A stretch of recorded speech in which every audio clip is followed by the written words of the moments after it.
Көрден қазып алған қызға үйленген. Аға, сіздің есіміңізді айтпадыңыз ғой дедім. Мен атымды айта бермеуші едім. Жай сұрадың ба? Менің атым Өлік деді. Өрік пе дедім. Жоқ, Өлік деді. Мына кісі мені мазақ етіп отыр ма? Деп ойланып қалдым да атының қойылу себебін сұрадым. Мен атымды айтсам, осындай сұрақ туады. Сосын атымды айтуды тартыншақтаушы едім, деді ол. Жол қысқартын, саған айтайын інім. Әкем менің алдымда 6 перзент көріп, бәрі де 2-2,5 жаста көз тие ме, сөз тие ме білмеймін, шетіней беріпті. Содан соң 7-ші боп мен дүниеге келіппін. Сонда достары, о Үлеке, сүйінші, ұлды болдыңыз, құтты болсын, деп қуаныш білдірсе, әкем сол қалпында қозғалмай ауыр күрсініп, әй, ол да бір өлік қой депті. Таң қалған достары сәл үнсіздіктен кейін, о Үлеке, атын қойсаңыз, адам баласы ғой десе, өлік деп қоя салыңдар депті. Сонан менің атым Өлік аталып кеткен. Ол атты айтқан сайын қиналамын, деді ол. Аға, паспорт алғанда бір әріпті өзгертіп, Өрік деп жаздырмадыңыз ба, дегеніме. Ол ойда болды, бірақ соған әкем қарсы болып жаздырмады, деп жауап берді. Сол кезде Тереңөзек станциясынан өтіп бара жатырмыз. Міне, мынау менің ауылым. Талай мал іздеп, балық аулаған, балалық шағымның қызығы мен шыжығы қайнап тұрған жерім. Қараөзек бойы жайлауымыз, жылқы, сиыр, Құдайға шүкір баршылық. Жалғыз бала демеді. Әкем мені аямай жұмсады. Анам тоңып қалады, аттан құлап қалады, суға батып кетеді деп шыр-пыр болушы еді. Ойбай-ау, бұл менің 7 қазынам ғой дейтін. Сондағы мен 7-ші баласымын. Анам мені арқалап жүріп, 7 күлшесін таратудан басқа жұмыс жоқ болатын, деп көзін алақанымен сүртіп өтті. Біраз үнсіздіктен соң жабырқау жанын сергіту үшін әңгімеміз қызық екен, қазір өзіңізден неше балаңыз бар дедім. Келдібайжан, көрден қазып алған 11 балам бар деді. Астапыралла, көрден қазып алдымы қалай, деп мен үндемей қалдым. Қотырға шиқан қосылғандай болды-ау, өзі деп күліп қойды. Әңгімесін жалғастырып кетті. Сонан соң мен 13 жасымда бір үйір жылқымды іздеп ұзап кетіп тұманда адастым. Көктемнің соңы, жаздың бастау шағы. Із кесіп қырға шығып кеткенмін. Ол кезде малшының үйіне қонып, түстеніп жүре береміз. Әкемнің айтқаны есімде.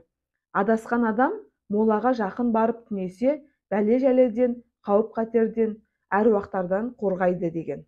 Сол есіме түсіп, молаға жақын келіп қондым. Жаздың түні қысқа, шағал ұлиды.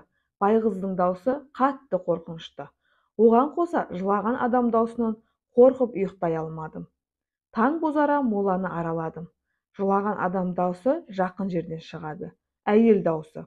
Сонан бір кішкене ғана жерде жаңа көмілген бала қабірі. Қамысы да толық жабылмапты. Соның ішінен адам даусы естіледі.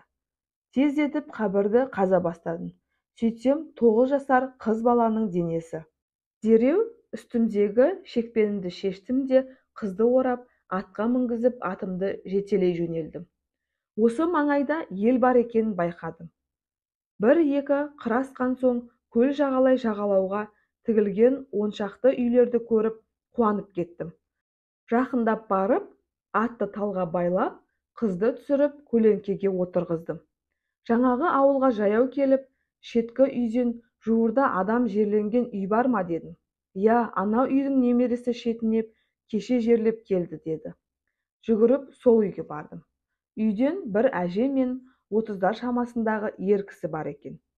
Үйге кірдім де, осы үйде біреу қайтыс болды ма деп сұрадым. Кеше дей бергенде көңіл айту ойымда жоқ, бірден мен ол қызды әкеліп берсем не бересің дедім. Сол екен ер кісі ашуға булығып мені теуіп тастады. Әжесі арашалап жанымды аман алып қалды. Қалқалмау, бір ашуыңды маған бер, бұл бала ғой, ойында не бар дейсің деді. Сонан соң әжеден, сол немереңіздің үйде киімі бар ма деп сұрадым. Қазір қарап көрейін деп сандықтан бір көйлек пен қызыл масаты камзолын берді. Уысыма қысып алып, атыма қарай жүгірдім. Қойшы, не керек, атқа мінгізіп, қызды үйге алып келдім. Сол ауылдың бар адамы түгел келді-ау деймін.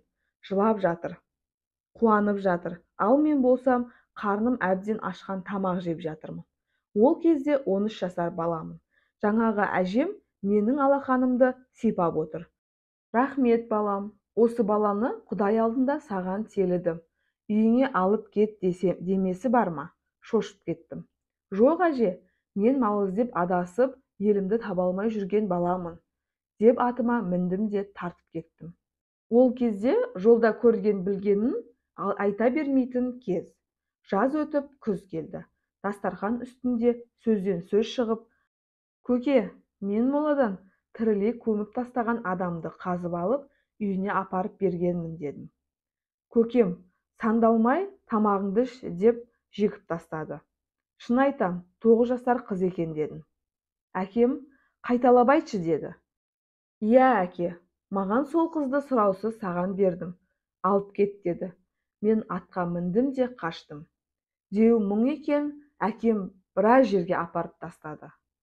Әкем ақыры сұрай-сұрай сол қызды тауып алып үйге алып келді. 2 жыл қызындай бағып, ол 11 жасқа, мен 15 жасқа келгенде екеумізді қосты. Содан қазіргі таңда 11 балам бар. 6 балам аяқтанды, 5-еуі бойдақ деді, әңгімесін аяқтады. Өмірде жүре берсең көре бересің деген ғажап екен. Ол заманда ұялы телефон жоқ, әттеген-ау, сол кісіні кейіннен іздеп таппай қалдым деп әлі өкінішпен өзегім өртенеді. Арнамызға тіркеліп, лайк басып, комментарий жазуды ұмытпаңыздар. Келесі видеода кездескенше, назарларыңызға көп рахмет.